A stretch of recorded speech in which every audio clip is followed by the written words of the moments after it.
আমার আল্লাহ তাআলা 7 শ্রেণীকে আরশ আজিমের ছায়ায় জায়গা দিয়ে দিবেন।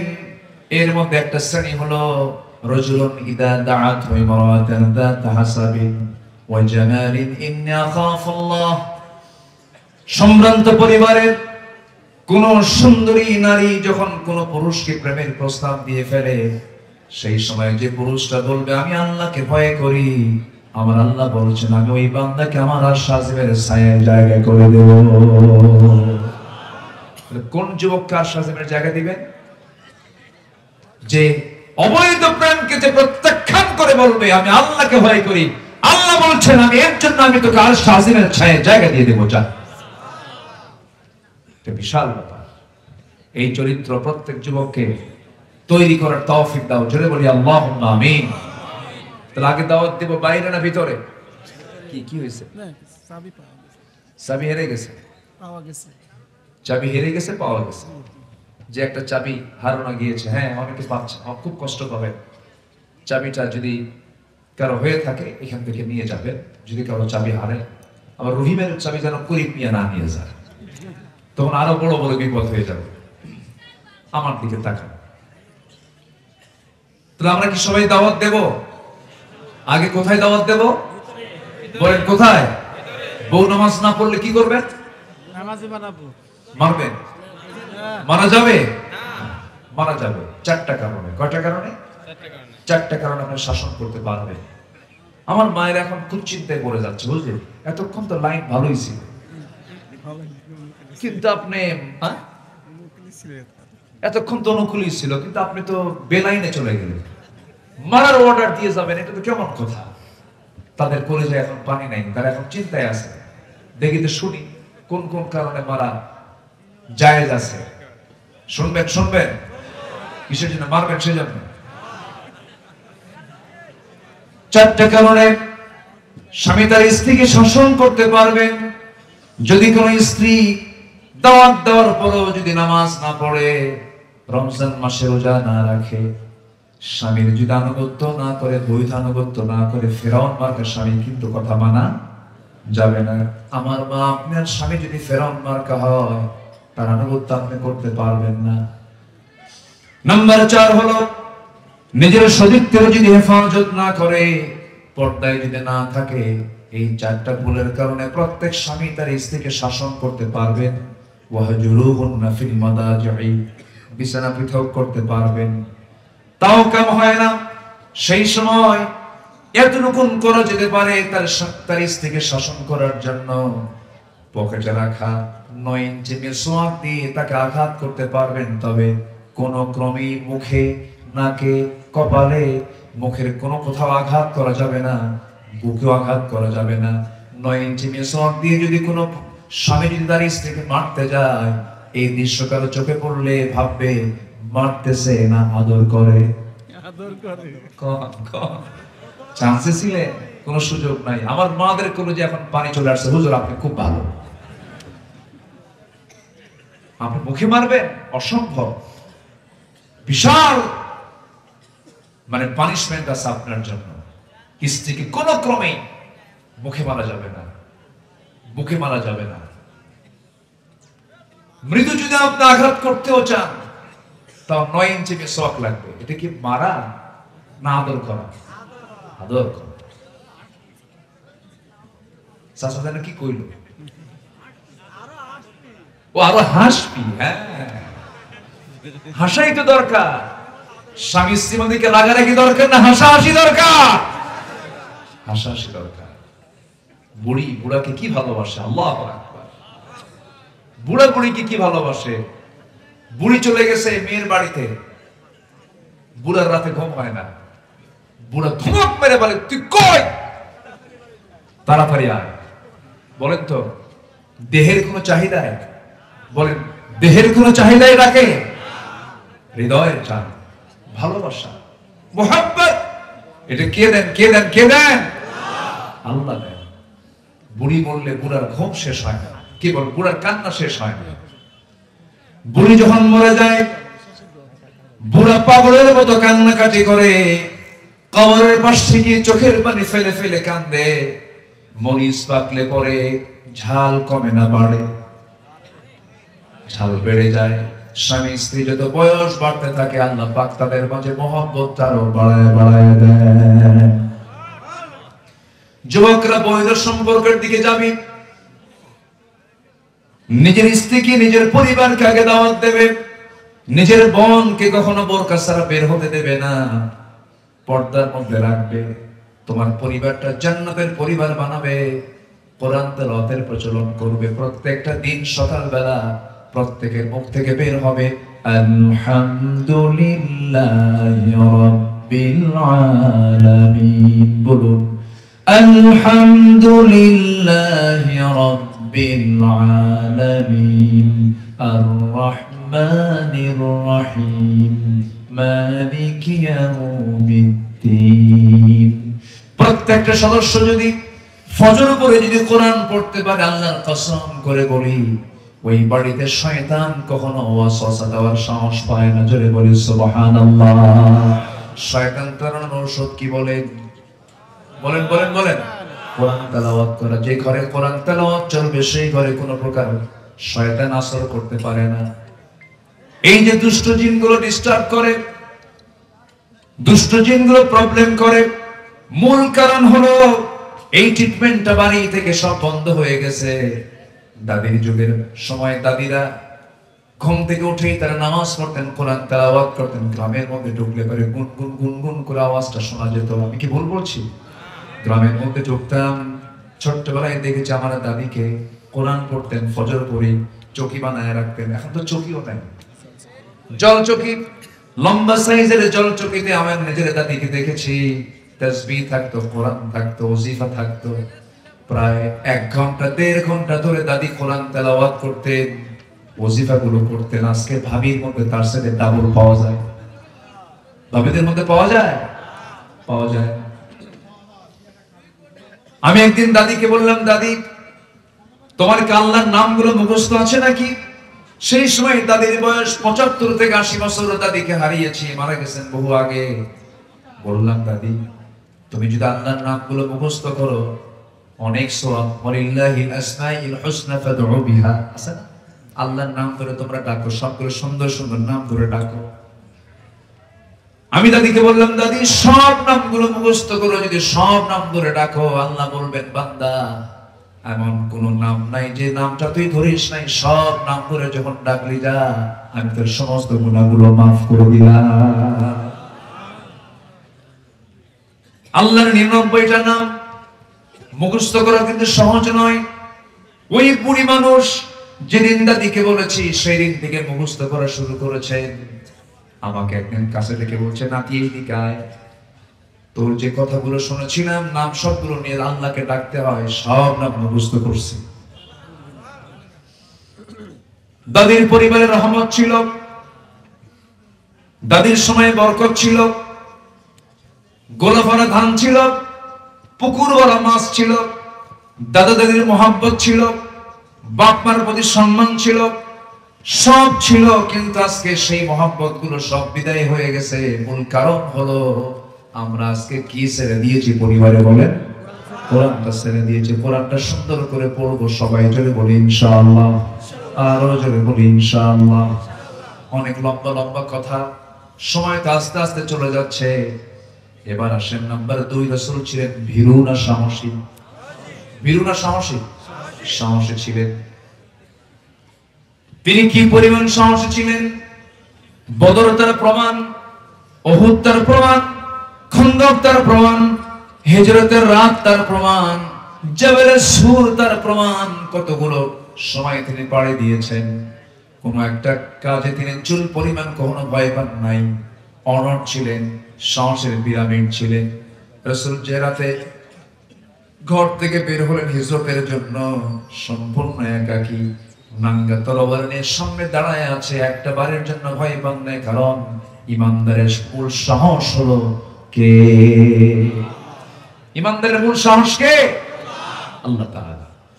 আমার বন্ধুগণ, যখন কোন বান্দা আল্লাহর প্রতি পূর্ণ ভরসা রাখবে, পৃথিবীর কোন ভয় তাকে পরাজিত করতে পারবে না। আল্লাহ রাব্বুল আলামিন বলেন, ومن يتوكل على الله فهو حسبه। যে ব্যক্তি আল্লাহর উপরে ভরসা রাখবে, যে ব্যক্তি আল্লাহর উপরে তাওয়াক্কুল করবে, ওই বান্দার জন্য যথেষ্ট হয়ে যান তিনি আমার কে? আল্লাহ যথেষ্ট হয়ে যান।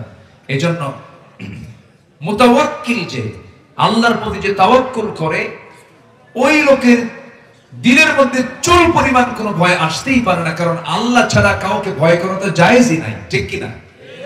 আমরা সাহসী হব, জোরে বলি ইনশাআল্লাহ। ফাসদা বিমা তু'মার ওয়া আ'রিদ আনিল মুশরিকিন। হে রাসূল, আপনি প্রকাশ্যে শোনায় দেন, কোনো পরোয়া করবেন না, মুশরিকদেরকে আপনি এড়িয়ে চলুন, কোনো সমস্যা নাই, আমি আল্লাহ আপনাকে সাহায্য করব। জোরে বলি আল্লাহু আকবার। আচ্ছা, বদরে মুসলমানদের সৈন্য সংখ্যা বেশি ছিল না কম ছিল? শুধু কম না, অনেক কম। কোন সমতা ছিল? বলে তো কোন সমতা ছিল? একদম অসম যুদ্ধ ছিল। সে অসম যুদ্ধে মুসলমানদের বিজয় হয়েছে অস্ত্র দিয়া, সংখ্যা দিয়া, না ঈমান দিয়া? বলেন বলেন বলেন, কি দিয়া? আর ঈমান যার থাকে তার মধ্যে কি ভয় থাকে না সাহস থাকে? সাহস থাকে। ঠিক আছে, কিছু কিছু লোক উঠতেছে, আমি মানাও করবো না, যান, কারণ কষ্ট হতে পারে, অনেক রাত হয়েছে, আমি মানা করবো না, তাই না? এখন মানা করা জায়েজও না, কষ্ট হচ্ছে, সবার অনেক কষ্ট হচ্ছে। তো আমাকে একটু সময় দিবেন না আপনারা? আর একটু সময় দিবেন না? একটু পয়েন্টগুলো শেষ করে ফেলি। একটা আলোচনার হক আছে তো, এখানে অনেক ক্যামেরা আসছে, আপনি শুনছেন ধরুন লক্ষ মানুষ, কিন্তু এই ক্যামেরাগুলো শোনায় দেবে কোটি কোটি মানুষকে। জি, একটু আমাকে সময় দেন। নাম্বার 2 হলো রাসূল ছিলেন সাহসী। নাম্বার 3 হলো আমার নবীজির ভিতরে ছিল ধৈর্যশীলতা। তিনি ছিলেন ধৈর্যের পিরামিড, এত বড় ধৈর্যশীল তিনি ছিলেন। তায়েফের ইতিহাস সবার জানা আছে, মক্কার ইতিহাস সবার জানা আছে। আমার নবীজির মাথা থেকে পা পর্যন্ত জীবনের 63 বছরের শেষ সময়ে এসে নবীজির দেখা গেছে মাথা থেকে পা পর্যন্ত অসংখ্য জায়গায় তার কাটা চিহ্ন, কপালে লোহার ফলা ঠুকেছিল, সেখানে চিহ্ন, গালের মধ্যে শিরস্ত্রাণের লোহা ঢুকেছিল, তার কাটা চিহ্ন। নবীজি উহুদের ময়দানে দাঁত হারিয়েছেন, জীবনের শেষ সময় পর্যন্ত নবীজির সামনের 2টা দাঁত ছিল না, কথাগুলো অস্পষ্ট হয়ে যেত। এই চিহ্নগুলো আমার নবীজি খন্দকের যখন পরীক্ষা খনন করতেছিলেন, আমার নবীজি সবার আগে কোদাল হাতে নিয়েছিলেন। কাফিরদেরকে প্রতিহত করার জন্য, মদিনাকে সেভ করার জন্য যখন পরীক্ষা খনন করছিলেন, কোদাল মারতে মারতে, না খেয়ে থেকে থেকে কোদাল মারতে মারতে আমার নবীজির কোমরটা কুঁজো হয়ে গিয়েছিল, ব্যাকবোনটা কুঁজো হয়ে গিয়েছিল। আমার নবীজি কোমর সোজা করে বাকি জীবনে আর দাঁড়াতে পারেন নাই। আমার নবীজি কি পরিমাণ তার মধ্যে ধৈর্য ছিল। তায়েফের মানুষ মারে, তায়েফের মানুষ রক্তাক্ত করে, আমার নবীজি রক্তাক্ত চেহারা নিয়ে জিবরিলকে বলছে, জিবরাইল আমাকে তুমি বদদুয়া করতে বলো না, লানত করতে বলো না, তায়েফবাসী বুঝে নাই আমি এদেরকে দিল থেকে মাফ করে দিলাম। জোরে বলে সুবহানাল্লাহ।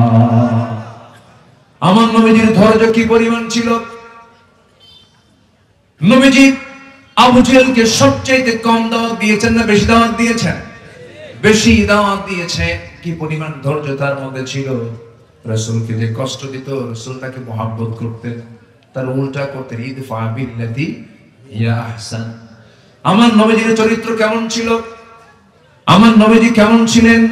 আল্লাযীনা ইউনফিকুনা ফিস সাররাই ওয়াদ দাররাই ওয়াল কাযিমিনাল গায়যা ওয়াল আফিনা আনিন নাস ওয়াল্লাহু ইউহিব্বুল মুহসিনিন। জোরে বলুন আল্লাহু আকবার। নাম্বার 4 হলো যেটা বলে ফেলেছে, পরিবারের প্রতি দায়িত্বশীলতা। নবীজি মেয়েকে বিয়ে দিয়েছেন, ফাতিমা নবীজির সবচেয়ে আদরের দুলালি ছিলেন। 4 নাম্বার মেয়ে। কয় নাম্বার মেয়ে বলেন? 4 নাম্বার মেয়ে। ফাতিমাকে রাসূল সব মেয়ে চাইতে বেশি একটু কাছে টানতেন, কারণ ফাতিমার স্বভাবের সাথে নবীর স্বভাবের মিল ছিল, চেহারার সঙ্গে চেহারার মিল ছিল। দেখবেন প্রত্যেক বাবা সব সন্তানকে সমান চোখে দেখতে চাইলেও আদরের দিক থেকে একটু কম বেশি হয় কিনা বলেন? আজ থেকে হয় কিনা? যারা বাপ হয়েছেন তারা বুঝবে। আল্লাহ পাক আমাকে 4টা মেয়ে দিয়েছেন, কেউ তো আলহামদুলিল্লাহ বলেন। বিয়ে কি আপনি দিবেন? তো আলহামদুলিল্লাহ বলতে সমস্যা কোথায়? জোরে বলেন না ভাই আলহামদুলিল্লাহ। হ্যাঁ, যাদের সন্তান আছে তারা বুঝবেন একটু আদরের একটু ডিফারেন্স হয়, সমতায় হয়, মহব্বত ঠিকই থাকে, একটু কম বেশি তো একটু হবেই, এটা হতে পারে। আমার নবীজি ছোট্ট মেয়ের প্রতি সবচেয়ে বেশি দুর্বল ছিলেন। নবীজি মেয়েকে বিয়ে দেওয়ার পরেও মেয়েকে স্বামীর ঘরে পাঠায় দিয়েছেন, জামাইয়ের বাড়িতে পাঠায় দিয়েছেন, কিন্তু 3টা দিন কখনো পার হতে দেন নাই। সাহাবে কেরামকে বলতেন, সাহাবীরা আমার ফাতিমাকে না দেখলে আমার ভালো লাগে না। চলে যেতেন মেয়েকে দেখার জন্য, 3 দিন পার হতো না। রাসূল তাকে খুব ভালোবাসতেন। যেদিন বিয়ে দিবেন, বিয়ে দেওয়ার সময় বললেন, মা পাঠায় দিলাম তোমাকে তোমার স্বামীর ঘরে যাও, স্বামীর ঘর সংসার করো। একটা কথা বলে দিচ্ছি মা, মৃত্যুর দিন পর্যন্ত যেন তোমার স্বামীর বিরুদ্ধে আমার কানে একটা নালিশ যেন কানে না আসে। যাও সংসার করে খাও, এমন স্বামী তোমাকে দিয়েছি আসাদুল্লাহিল গালিব। আলী যেরকম সুবহানাল্লাহ। স্বামীর বিরুদ্ধে একটা নালিশ যেন আমার কানে না আসে। এখনকার মেয়ের বাপরা কি এই করে? এই কথা বলে মেয়েকে বিয়ে দেয়, বলে যা, যদি কিছু বলে খালি ফোন দিবি, খাইয়া ফেলাবো। এই আছে না? না, সংসার হবে না, ধ্বংস হয়ে যাবে। বিয়ের আগে একজন নারীর অবস্থান একরকম, বিয়ের পরে একজন নারীর অবস্থা ভিন্ন রকম। স্বামীর দামটা কোনো অংশে কম নয়, স্বামী গুরুত্বপূর্ণ একটা অংশ। তবে হ্যাঁ, বাপ মার সঙ্গে কোনো তুলনা করা যাবে না, বাপ মা তো বাপ মাই। কিন্তু স্বামীকে সম্মান করার দরকার আছে না নাই? আবার প্রত্যেক স্বামীরও উচিত বউকে তার প্রাপ্য মর্যাদা দেওয়ার দরকার আছে না নাই? আসতে বলবেন না, আছে না নাই? হয়তো মায়েরা বলবেন, হুজুর শুধু এই ওয়াজই করলেন, আমাদের তো ওয়াজ করলেন না কিছু। মা, ইসলাম কত সুন্দর করে কথা বলে দিয়েছে। যদি কোনো স্ত্রী বলে আমার স্বামী ভালো, আল্লাহ বলবেন ওই বান্দা আমার ভালো। অতএব আপনার দাম ঠিকই আছে। আপনি যদি সার্টিফিকেট দেন আপনার স্বামীকে আল্লাহ ভালো বলবেন, তাহলে মেয়েদের দাম আছে না নাই বলেন? আচ্ছা, আবার আল্লাহ এটাও জানিয়ে দিয়েছেন, যদি কোনো স্বামী বলে আমার স্ত্রী ভালো, আল্লাহ বলবেন ওই বান্দিটা আমার ভালো। অতএব পৃথিবীর সবার কাছে আগে ভালো হওয়ার চাইতে সবার আগে ভালো হব বাইরে না ভিতরে? বলেন বলেন বলেন বলেন, বাইরে না ভিতরে? ভিতরে। বউয়ের কাছ থেকে সার্টিফিকেট নিতে হবে। বউ যেন কোন ক্রমে যেন বলতে না পারে আমার স্বামীটা খারাপ। তাহলে উপায় আছে বলেন? সার্টিফিকেট নিতে গেলে কি খারাপ চরিত্র দেখালে সার্টিফিকেট পাওয়া যাবে? কি খুব জায়গা মতো দিচ্ছি, সব মাথায় রাখতে হবে। আল্লাহ পাক কবুল করুন, জোরে বলি আল্লাহুম্মা আমিন। মেয়ে ফাতিমাকে বিয়ে দিলেন। অনেকদিন পর নবীর ঘরে এসেছেন ফাতিমা, বসে বসে নামাজ পড়ছিলেন। রাসূল বললেন, ফাতিমা বসে বসে নামাজ পড়ো কেন? তুমি যে যুবতী মেয়ে। এবার ফাতিমা বলছেন, আব্বা আমি দাঁড়িয়ে নামাজ পড়তে পারতাম, আমার সামর্থ্য আছে, কিন্তু আপনার ঘরে এসে বসে বসে নামাজ পড়ার কারণ হলো আমার একটা জামা, এই জামার পিছনে একটা সের অংশ আছে। সেই সের অংশ যদি নামাজে দাঁড়িয়ে পড়ি নামাজ, আপনার দৃষ্টিগোচর হবে, আপনি দেখে ফেলবেন সের অংশ। আপনি যদি মনে মনে চিন্তা করেন, আরে আমার জামাই আলী আমার মেয়েকে কাপড়ে কষ্ট দেয়, এতটুকু দোষ আমার সামনে প্রকাশ হোক এটা চাই নাই মনে করে আমি ফাতিমা বসে বসে নামাজ পড়ি। সুবহানাল্লাহ, সুবহানাল্লাহ বলবেন না? আমার মায়ের এগুলো লালন করবেন। যাকে যে সম্মান দেওয়া দরকার সেই সম্মানটা আপনি দিবেন। আপনারা যারা স্বামী আছেন, যারা যে সম্মান সেই মর্যাদা দিবেন। আরেকটা প্রশ্ন করি, পরিবার নিয়ে যখন কথা চলে আসলো, বলুন তো মা বড় না বউ বড়? অনেকে চিন্তা করে গেছে, কিচ্ছু কব না, ভালো করে কারণ মা বড় না বউ বড়? আবার বলো, মা বড় না বউ বড়? মাহফিলে মা বড়, বাড়িতে বউ বড়। হ্যাঁ, ঠিক আছে না? বাড়িতে বউ বড় হয়ে যায়, বউটার কথাকে প্রাধান্য দিয়ে মাকে ছোট করে ফেলেন না, না এটা সম্পূর্ণ হারাম। মার সামনে বউকে ছোট করবেন না, আবার বউয়ের সামনে মাকে ছোট করবেন না। যদি সে আপনার বউ, কিন্তু সে তো আপনার সন্তানের মা। কি সে একজন সন্তানের মা? আপনার স্ত্রী হতে পারে, কিন্তু আপনার সন্তান কি মা হয়ে গেছে, সে তো একজনের মা। অতএব আপনি নিজের মার সামনে বউয়ের কোন সম্মান করবেন না, আবার স্ত্রীর সামনে মা কোন সম্মান করবেন না। দুজনকে দু জায়গায় সেপারেট করবেন।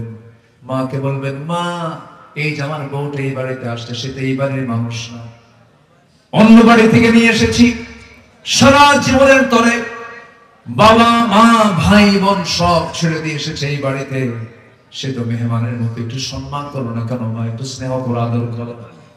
তোমার মেয়ে তো অন্যের ঘরে গেছে, সেই জায়গায় তোমার মেয়ে সংসার জীবন করতেছে, একটু বুঝায় বুঝায় বলবেন। আবার যখন বউকে কাছে পাবেন, সুন্দর করে আদর করে বলবেন, বউ রে তুমি আমাকে দারুণ ভালোবাসো, কিন্তু সেই ভালোবাসার মানুষটাকে এই মা 9টা মাস পেটে লালন করেছে, পেটে ধারণ করেছেন। এই মা যদি আমাকে গলা টিপে মেরে ফেলতেন, তোমার প্রিয় মানুষ তুমি পেতে না। এই মা অস্তিত্ব রেখেছেন আমার, এই জন্য পৃথিবীতে বেঁচে আছি। এই মার সঙ্গে বেয়াদবি করলে পরে সব শেষ হয়ে যাবে। সুন্দর করে বুঝায় বুঝায় বলবেন। সুন্দর করে ওয়াজগুলো বাইরে দরকার না, আগে ভিতরে দরকার। ভিতরে একটা পরিবার ঠিক হবে, একটা সমাজ ঠিক হবে, একটা সমাজ ঠিক হবে, একটা রাষ্ট্র ঠিক হয়ে যাবে। কি ঠিক কিনা? এখন আমাদের এগুলো গঠন করা দরকার। এখন গঠনের সময়, একটা অনুকূল পরিবেশ পেয়েছে। যুবকরা গ্রামে তালিকা করবে যে ওই গ্রামে কারা কারা নামাজি আর কারা কারা বেনামাজি, টার্গেট করে দাওয়াতি কাজ করো। তোমার মাতব্বর তোমার গ্রামের নামাজ পড়ে না, ধমক দিও না, সুন্দর করে বুঝায় কয়েকজন মিলে বসো, চাচা পরিবেশটা ভিন্ন হয়ে গেছে, এখন নামাজটা পড়ে। আপনার নেতৃত্ব মানি নামাজ না পড়লে কেমন হয়? বিড়ি খাওয়াটা ছাড়েন। আপনি বিড়ি খেলে তো সবাই বিড়ি খাওয়া শিখবে, আপনি নেতা, বিড়ি খাওয়া ছাড়েন, নামাজটা পড়েন।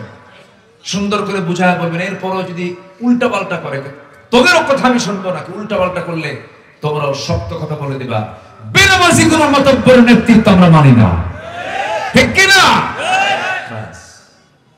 কি ঠিক আছে না? যেমন করে গণভবন দখল করছো তোমরা। তোমার গ্রামে কোন বাড়ি থেকে পর্দা ছাড়া মেয়ে বের হয়? কোন নারী কোন ঘর থেকে বেহায়া হয়ে বের হয়? সেই বাড়িকে টার্গেট করো। মুরব্বীকে বলো, চাচা ভাই আপনার মেয়ে অথবা আপনার বউ, আপনার মেয়ে এরকম বোরকা ছাড়া বের হয়, আমরা যুবক, আমাদের চোখের কোনা হয়, আমাদের অসুবিধা হয়, আমাদের কষ্ট হয়, সমস্যা হয়। এই গ্রামের বাসিন্দা হতে হলে বোরকা ছাড়া বাইরে বের হতে দেব না। আসতে কও কেন? আরো জোরে বলো যুবকরা, আরো জোরে বলো। সব ঠিক হয়ে যাবে। তা'মুরুনা বিল মা'রুফ ওয়া তানহাউনা আনিল মুনকার, মান রাআ মিনকুম মুনকারান ফালইয়ুগাইয়িরহু বিয়াদিহি। হাত দিয়ে প্রতিহত করা হচ্ছে 1 নম্বর ঈমানের পরিচয় বহন করে। আল্লাহু আকবার করে এগুলো করতে হবে। নাম্বার 5 হলো আমানতদারিতা। আমরা আমানতদারিতায় 16 আনা ঠিক থাকবো। যারা আমানত ঠিক আছে তার ঈমানটা ঠিক আছে, বলি আলহামদুলিল্লাহ। নাম্বার 6 হলো ন্যায় বিচারক ছিলেন আমার রাসূল। ইনসাফ কায়েম করতে হবে। ওয়াকিমুল ওয়াজনা বিল কিসতি ওয়া লা তুখসিরুল মিজান। নাম্বার 7 হলো ইতিমের হক, নিকটাত্মীয় প্রতিবেশীর হক আমরা আদায় করব। আবুদুল্লাহ ওয়া লা তুশরিকু বিহি শাইআন ওয়া বিল ওয়ালিদাইনি ইহসানান ওয়া বিল কুরবা ওয়াল ইয়াতামা ওয়াল মাসাকিন। জোরে বলি আল্লাহু আকবার। নাম্বার 8 হলো আল্লাহর বিধানের প্রতি শর্তহীন আনুগত্য করতে হবে। ওমা কানা লিল মুমিনিন ওয়ালা মুমিনাতিন ইযা কাদাল্লাহু ওয়া রাসূলুহু আমরান আইয়াকুনা লাহুমুল খিয়রা। কত বড় মহাপরাক্রমশালী তিনি, তার ক্ষমতা, তার রাজত্ব কত বড়। তাবারাকাল্লাযী জাআলা ফিস সামাই বুরুজান ওয়া জাআলা ফিহা সিরাজান ওয়া কমারান মুনীরা وهو الذي جعل الليل والنهار خلفة لمن أراد أن يذكر أو أراد شكورا. جل بلنا الله أكبر. অতি বরকতময় সেই মহান প্রভু যিনি আকাশে বুরুজ সেট করেছেন, তাতে রেখে দিয়েছেন প্রদীপ্ত সূর্য, আলোকিত চাঁদ রেখে দিয়েছেন। আমার আল্লাহ তার নিজের পরিচয় দিয়েছেন, কত আগে সায়েন্স দিয়ে পরিচয় দিয়েছেন, সায়েন্সের তথ্য দিয়ে পরিচয় দিয়েছেন। এবং প্রথম যে ওহীটা নাজিল হয়েছে, সেই ওহীর মধ্যে সেই প্রথম তেলাওয়াতকৃত যে আয়াতগুলো নাজিল হয়েছে, আমরা যা পেয়েছি প্রথম 5টা আয়াতের মধ্যে দ্বিতীয় আয়াতটা ছিল সায়েন্সের আয়াত। জোরে বলি সুবহানাল্লাহ। কোরআনের সাথে সায়েন্সের বিশাল মিল আছে। সায়েন্স যা বলেছে যদি অ্যাকুরেট বলে থাকে, কোরআন তাই বলে দিয়েছে। জোরে বলি সুবহানাল্লাহ। প্রথম যে ওহীটা নাজিল হয়েছে, যারা পারেন ঠোঁট মিলিয়ে বলুন, ইকরা বিসমি রাব্বিকাল্লাযী খালাক, খালাকাল ইনসানা মিন আলাক। এই যে আলাক শব্দটা, এটাই সায়েন্সের একটা তথ্য। এখানে এমব্রায়োলজি নিয়ে আল্লাহ রাব্বুল আলামিন কথা বলেছেন, ভ্রূণ তথ্য নিয়ে কথা বলেছেন। আবার নিজের পরিচয় দিতে নিয়ে সূরা ফুরকানে বলছেন, আলোকিত চাঁদ এবং প্রদীপ্ত সূর্য, অর্থাৎ সূর্যের নিজস্ব আলো আছে, চাঁদের নিজস্ব কোনো আলো নাই। এটা বিজ্ঞান প্রমাণ করে নাই, বিজ্ঞান কোরআন থেকে ধার নিয়েছে। জোরে বলি সুবহানাল্লাহ। গোটা পৃথিবীর এখন একটা আলোচিত, সবাই কম বেশি জানেন যারা স্টাডি করেন, এই পৃথিবী নিয়ে একটা গবেষণা আছে। সেটা হলো এই যে আমরা বসে আছি এই জমিনে, আমরা এই জমিন এবং আকাশ এর মাঝে একটা মহাশূন্য লক্ষ্য করছি, বিশাল ফাঁকা। এই মহাশূন্য ছিল না, এটা জিরো ছিল। এই মহাশূন্যতা একসময় ছিল না। আকাশ এবং জমিনটা ছিল একসঙ্গে লাগানো, একসঙ্গে কি লাগানো ছিল। বিজ্ঞান বলতেছে প্রচন্ড একটা ধাক্কার মধ্য দিয়ে এই মহাশূন্যের সৃষ্টি হয়েছে। এই ধাক্কা, এই থিওরিকে তারা নাম দিয়েছেন বিগ ব্যাং। কি বিগ ব্যাং থিওরি। অথচ এই বিগ ব্যাং থিওরি হালে আসলো আর আমার আল্লাহ কত আগে বললেন। আল্লাহ রাব্বুল আলামিন বলেন, আওয়ালাম ইয়ারাল্লাযীনা কাফারু আন্নাস সামাওয়াতি ওয়াল আরদা কানাতা রাতকান ফাফাতাকনাহুমা وجعلنا من الماء كل شيء حي। জোরে বলুন আল্লাহু আকবার। কাফেররা কি খেয়াল করে না আল্লাহ রাব্বুল আলামিন এই আসমান এবং জমিন এর মাঝে বিশাল এই মহাশূন্যতা সৃষ্টি করেছেন প্রচন্ড ধাক্কার মধ্য দিয়ে। কিসের মধ্য দিয়ে? ধাক্কার মধ্য দিয়ে। তাহলে বলুন, বিজ্ঞান যা প্রমাণ করতে চেয়েছে, বিজ্ঞান প্রমাণ করেছে না কোরআন থেকে ধার নিয়েছে? কোরআন থেকে ধার নিয়েছে। সকল জ্ঞানের মূল উৎস হলো কোরআন। আপনি কি চান এটা দিয়ে? এটা দিয়ে আপনি ব্যক্তি চালাবেন, নিজের জীবন হবে, পরিবার হবে, সমাজ হবে, রাষ্ট্র হবে, গবেষণা হবে, চিকিৎসক চিকিৎসা নেবে পাবে, সাহিত্যিক সাহিত্য নেবে পাবে, লেখক লেখা নেবে পাবে, রাজনীতিবিদ রাজনীতি নেবে পাবে, রাষ্ট্রপতি রাষ্ট্রের পদ্ধতি নেবে পাবে, আইনজীবী আইন নেবে পাবে, ব্যবসায়ী ব্যবসা নেবে পাবে। কি চান আপনি? সব কিছু এর মধ্যে আছে না নাই? আছে। কিন্তু কোরআনটাকে কিছু কিছু মুসলমান তারা অচল করে রাখতে চায়।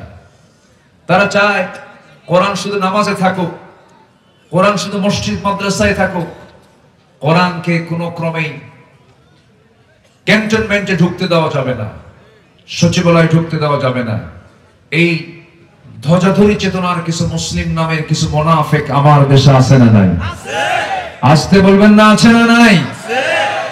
আমার স্পষ্ট ভাষায় জানিয়ে দিতে চাই, দেশ স্বাধীনতার 53 বছর অতিক্রম হয়েছে।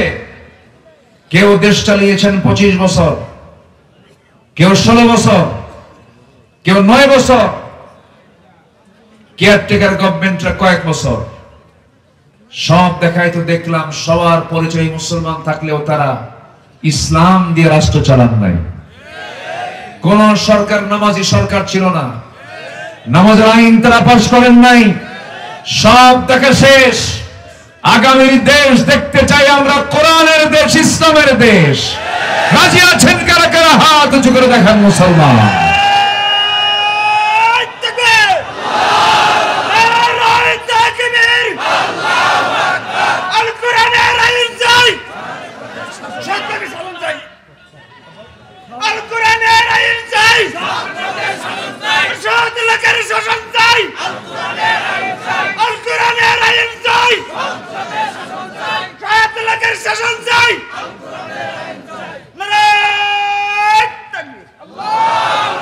আল্লাহ কবুল করুন, জোরে বলে আমিন, আরো জোরে আমিন।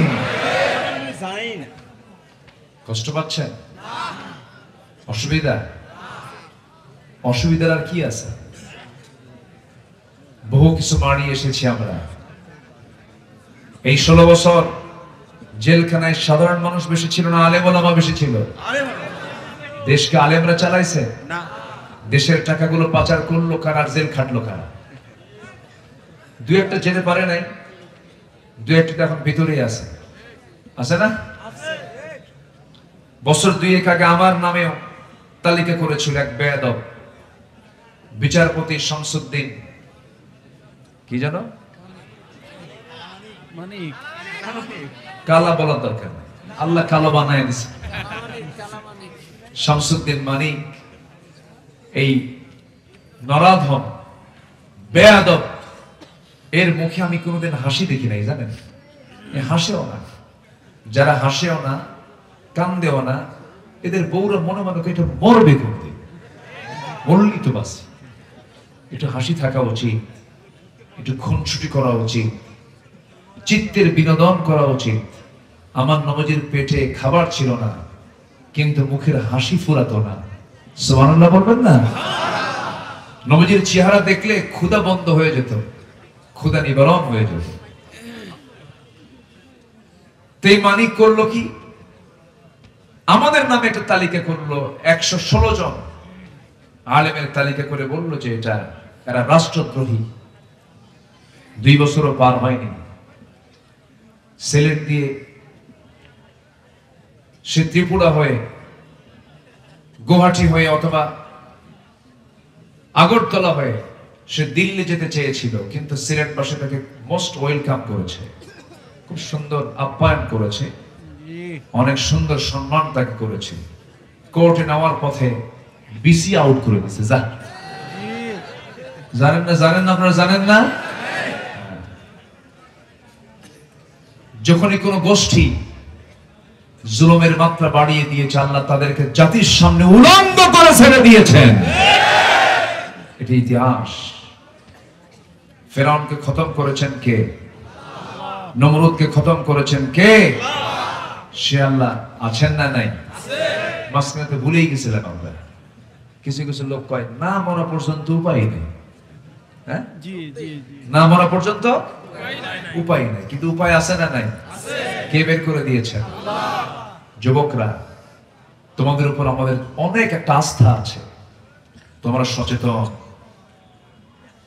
তোমরা অনেক কিছু করতে পারবে সামনে, কিন্তু খুব মোস্ট রিকোয়েস্ট, একদম বিনয় করে বলছি, কোন চরিত্রের দিকে যাবা না, শুধু একটা চরিত্র লালন করবা। উসওয়ায়ে হাসানা জনাবে মুহাম্মদুর রাসূলুল্লাহ নবীজির আদর্শকে লালন করবে। তোমাকে পৃথিবীর কোন শক্তি নেই পরাজিত করতে পারে। তুমি কি জানো তোমার উন্নত চরিত্র এটা এমন একটা অস্ত্র, এই চরিত্রকে, এই অস্ত্রকে কেউ হারাতে পারে না। আদর্শের পতন কেউ ঘটাতে পারে না, যদি সেটা সঠিক আদর্শ হয়ে থাকে। সম্মানিত ভাইরা, তাহলে আদর্শ খোঁজার জন্য আমরা খুঁজবো একজন ব্যক্তিকে। তিনি কে? মুহাম্মদুর রাসূলুল্লাহ, মুহাম্মদুর রাসূলুল্লাহ সাল্লাল্লাহু আলাইহি ওয়াসাল্লাম। সে আদর্শকে আমরা লালন করব। এক জায়গায় না সব জায়গায়? সব জায়গায়। আমার বন্ধুগণ, সূরাতুল আহজাবের 21 নম্বর আয়াতে আল্লাহ রাব্বুল আলামিন তার ব্যাপারে বলে দিচ্ছেন, لقد كان لكم في رسول الله أسوة حسنة لمن كان يرجو الله واليوم الآخر وذكر الله كثيرا جربنا الله أكبر তোমাদের জন্য উত্তম আদর্শের বাস্তব নমুনা কেউ নন তোমাদের জন্য উত্তম আদর্শের বাস্তব নমুনা একজন ব্যক্তি তিনি হচ্ছেন জনাবে মুহাম্মদুর রাসূলুল্লাহ সাল্লাল্লাহু আলাইহি ওয়াসাল্লাম আমার নবীর দাম সকল নবীর চাইতে কম না বেশি এসেছেন পরে কিন্তু দামটা বেশি বেশি আমি কি শেষ করে দেব নাকি না এই যে দুই একজন করে একটু ওঠেন যে হ্যাঁ আমার আসার কথা ছিল হলো 3টায় আমি ভাইজানকে বলেছিলাম আমি 3টায় আসব ইনশাআল্লাহ কিন্তু আল্লাহ পাক আমাকে 3টার আগেই পৌঁছে দিয়েছেন আরো আগে আসতে পারতাম কিন্তু রাস্তার যে হাল কিন্তু মালাকুল মউতের দিকে ঢোকা কঠিন মাঝে মাঝে ড্রাইভারকে বললাম ড্রাইভার আমার চাকা আছে না নাই কঠিন অবস্থা যাই হোক এরপরেও আসতে পেরেছি এই চাঁদমাখা মুখ সেই আসবো 18 সালে সে আশা হলো আমার 24 সালে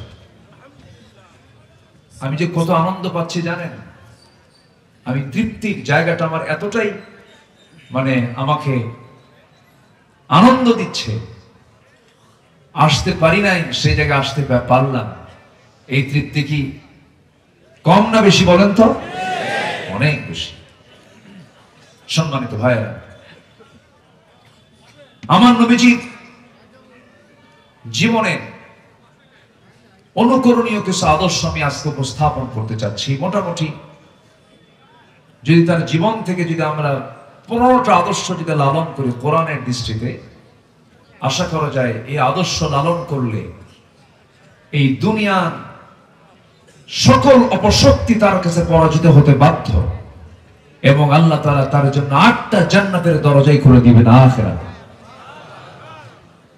শুনবেন আগ্রহ আছে বারবার কেন বলছি জানেন আমিও ক্লান্ত মনে হচ্ছে 3টা মানুষের শরীর না সবাইকে কষ্ট দিচ্ছি আমরা এবং এত রাতে এই মাহফিলের প্রচলন আছে বলে আপনারা আছেন এবং আপনারা কোরআনকে ভালোবাসেন দ্বীনকে ভালোবাসেন এই জন্যই বসে আছেন আলহামদুলিল্লাহ বলেন হাদল পাবনা জেলার একটা ঐতিহ্যবাহী মাহফিল হাদলকে চেনে না কিন্তু পাবনায় বাড়ি ওর পাবনায় থাকাই জায়েজ না কথা বলছেন আপনি ওর পাবনা থাকায় জায়েজ না এটার পরিচিতি এটা আমি অনেক আগের থেকেই জানি যদিও আসা হয়নি কিন্তু পাবনার বহু জায়গায় এসেছে আবার আসবো সামনে দারুল আমান ট্রাস্টের আমার সেই পুরাতন জায়গা আল্লামা সাইদি বিদায় নিয়েছেন জেলে ঢুকেছেন এরপর থেকে উনি 10 শেষ করেছেন আমি 11, 12, 13, 14 4 বছর প্রোগ্রাম করেছি 15 থেকে ওই যে আমার ফেরেশতারা ঢুকতে দেয়নি মামলা ঢুকিয়ে দিয়েছিল মামলাও দিয়েছিল যাই হোক এটা তো ওদের পলিসি ছিল যে ক্ষমতায় কেমন করে থাকা যায় আমি ওই দলের যারা সমর্থক যারা আছেন আমি তাদেরকে করজোড়ে মিনতি জানাবো আপনাদেরকে গালি দেই না আমরা ফিরে আসো আপনার নেতা পালায় গেল সেই নেতৃত্ব ধরুন যে দলের নেতাগুলো পালায় না যে দলের নেতাগুলো ইসলামের কথা বলে না পরকালের কথা বলে না নামাজের কথা বলে না আল্লাহর ভয় দেখায় না ওই দলের নেতৃত্বের মুখে আমরা জুতা মারি থুতু মেরে চলে আসে মোস্ট ওয়েলকাম ইসলামের দিকে চলে আসে আমরা তো একই পরিবার আওয়ামী লীগ আমার ভাই বিএনপি আমার ভাই সবাই আমার ভাই কিন্তু রং পথে কেন ইসলামকে লালন করে ইসলামী দলের নেতৃত্বকে মেনে নেন ইহকালীন কল্যাণ পাবেন পরকালীন ওই নেতার সাথে জান্নাতে চলে যাবেন কষ্ট পাচ্ছেন এই কথাগুলো বলার দরকার আছে না নাই প্রতিশোধ নয় শোনেন 5 আগস্টের দিন থেকে শুরু করে নিয়ে 2-3 দিন কিছু জ্বালাও পোড়াও হয়েছে, কিন্তু এগুলোর সাথে এদেশের প্রকৃত ইসলামী আন্দোলন যারা করে তাদের কোনো সম্পর্ক নাই। কিন্তু কাজগুলো কিন্তু ঠিক হয়নি। আমার এই কথাগুলো রেকর্ড হয়ে থাকবে, এই কথাগুলো রেকর্ড হয়ে থাকবে। আপনি কেন জ্বালাও পোড়াও করবেন? আপনি কেন একজনের বাড়িতে হামলা করবেন? আমার নবীর যেদিন মক্কা বিজয় হলো, আমার নবীজি মক্কার ভিতরে ঢুকে একা হয়ে গেলেন, তার পাশে কেউ নাই। সামনে বুড়ি মহিলা পড়লো। রাসূল বললেন, বুড়িমা চোখে মুখে ভয় কেন? কি হয়েছে কে বাবা? আব্দুল্লাহর ছেলে মোহাম্মদ ঢুকছে, কাম সারা শেষ করে দেবে আজকে। কেন? ওরে আমরা বের করে দিছিলাম, আজকে আমাদেরকে শুধু বের করবে না, শেষ করে দেবে। তাই কোথায় যাবেন? ওই আমার গোত্রের কাছে চলে যাব। তা আপনি একা? হ্যাঁ, কষ্ট হচ্ছে। রাসূল বললেন, টোপলাটা আমার হাতে দিয়ে দেন। আমার নবীজি মক্কা বিজয় করে এক বুড়ি মহিলার টোপলা মাথায় নিয়ে বুড়িকে সহযোগিতা করছেন। আর আমরা সেই নবীর উম্মত হয়ে আমরা কি শিক্ষা নিচ্ছি বলেন? আমার নবীজি ওই টোপলা মাথায় নিয়ে বুড়িটাকে সামনে দিয়ে বলছেন, বুড়িমা কোথায় আপনার গন্তব্য আমাকে বলুন। বুড়িমা চলতেছে আর মনে মনে চিন্তা করে লোকটাকে সঠিক গন্তব্যে যখন পৌঁছে গেলেন, রাসূল বললেন, বুড়িমা আর কি যেতে হবে নাকি? না, যেতে হবে না, এখানে আমার গন্তব্য, এখানে আমি চলে চিনতে পেরেছি। নবীজি শুধু তাকে রেখে বের হয়ে আসতেছেন, এমন সময় বুড়ি বলতেছে, আরবের বুকেতে এমন মানব দরদি মানুষ আমার চোখে পড়ে নাই, তোমার পরিচয়টা কি বাবা বলো তো? রাসূল বলে ফেললেন, ও বুড়িমা, যে লোকটার ভয়ে আপনি এত দূর থেকে এত দূর পর্যন্ত চলে আসলেন, সেই লোকটা আপনার সামনে দাঁড়িয়ে আছে, মুহাম্মদুর রাসূলুল্লাহ সাল্লাল্লাহু আলাইহি ওয়াসাল্লাম। বুড়িমার বুঝতে দেরি হলো না, বুড়িমা বলে ফেললো, আশহাদু আল্লা ইলাহা ইল্লাল্লাহ। আমার নবীজি বললেন, ও মক্কার মানুষেরা, আমি আজকে মক্কা বিজয় আল্লাহ পাক আমাকে দান করেছেন, ফতে মক্কা দান করেছেন। তোমাদের প্রতি আমার কোনো ক্ষোভ নাই, কোনো রাগ নাই, বিনা শর্তে আমি তোমাদেরকে মাফ করে দিলাম।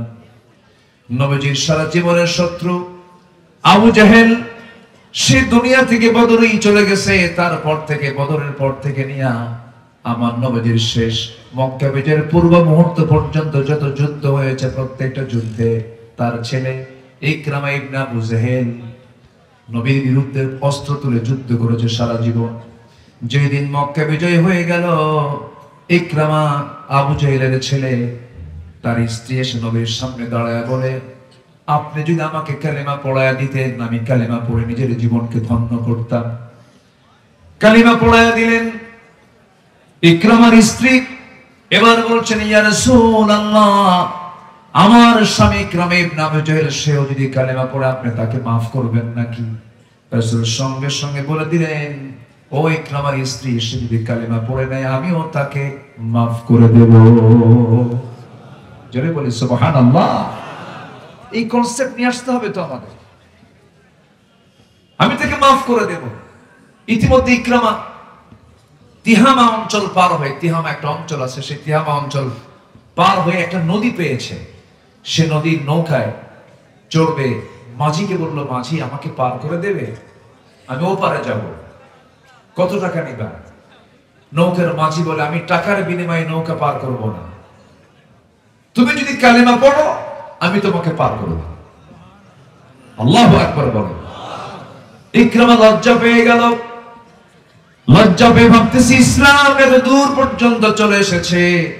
ইতিমধ্যে তার স্ত্রী স্বামীকে খুঁজে বের করলেন। স্বামীকে খুঁজে বের করে বলছেন, স্বামী আমার, নবীর কাছ থেকে আমি প্রতিশ্রুতি নিয়েছি, আপনি কালেমা পড়লে পরে রাসূল আপনাকে মাফ করে দিবেন। ইকরামা রওনা দিয়েছেন। রাসূল সাহাবায়ে কেরামকে লক্ষ্য করে বলেন, সাহাবীরা, হয়তো ইকরামা কিছুক্ষণের মধ্যে আমার কাছে আসবে, কেউ কোনো কটু কথা বলবে না, কেউ কোনো বাজে কথা বলবে না। ইকরামা যখন নবীর সামনে চলে আসলেন, ইকরামাকে নবীজি বুকের মধ্যে জড়ায় ধরে পড়ায় দিলেন, আশহাদু আল্লা ইলাহা ইল্লাল্লাহু ওয়াহদাহু লা শারীকা লাহু ওয়া আশহাদু আন্না মুহাম্মাদান আবদুহু ওয়া রাসূলুহু। হেদায়েতের মালিক কে? আস্তে বলুন, হেদায়েতের মালিক কে? চিন্তা করেন, আবু জেহেলের ঘরে ইকরামা একজন সাহাবী, কিন্তু কি গোটা পৃথিবীর মানুষ একদিকে, একটা সাহাবীর মর্যাদা কম না বেশি? আস্তে কম না বেশি? সেই লোকটা হলো আবু জেহেলের ছেলে। রাসূল মাফ করে দিয়েছেন, রাসূল তাকে ক্ষমা করে দিয়েছেন। ভাইরা যারা বিপদগামী ছিলেন, ভাগ বাটোয়ারা করেছেন, দলের দালালি করেছেন, নোংরামি করেছেন, চাঁদাবাজি করেছেন, আপনার নেতা আপনাকে ভুল পথে নিয়েছে, তওবা করে ফিরে আসুন, আল্লাহ পাক আপনাকে মাফ করে দিবেন। কি আল্লাহ মাফ করবেন না? মাফ করবেন কিনা বলেন? মাফ করবেন। সম্মানিত ভাই, আমার রাসূল যা শিখিয়েছেন আমরা তাই তো শিখব। মানুষকে দাওয়াত দিতে হবে রাগ কইরা না মহব্বতের সাথে? মহব্বতের সাথে। নবীজির অনুকরণীয় 15টা আদর্শ একটা একটা করে বলবো। নাম্বার 1, আমরা দাওয়াত দেব মানুষকে কার পথে? আল্লাহর পথে। রাসূল দাওয়াত দিয়েছেন, আল্লাহ তাআলা তার রাসূলকে স্পেশালি এক বচন শব্দ প্রয়োগ করে বলেছেন। এখানে আলেম ওলামা আছেন, আমরের সিগা। আল্লাহ রাব্বুল আলামিন বলেন, উদউ ইলা সাবিলি রাব্বিকা বিল হিকমাতি ওয়াল মাউইযাতিল হাসানা ওয়াজাদিলহুম বিল্লাতী হিয়া আহসান ইন্না রাব্বাকা হুয়া আ'লামু বিমান দাল্লা আন সাবিলিহি وهو أعلم بالمهتدين। জোরে বলুন আল্লাহু আকবার। হে রাসূল, আপনি মানুষকে প্রজ্ঞার সাথে দাওয়াত দিন, উত্তম নসিহতের মধ্য দিয়ে দাওয়াত দিন। তর্কে যাবেন না, সেই তর্কে যাবেন যেখানে ইহসান আছে, সৌন্দর্য আছে।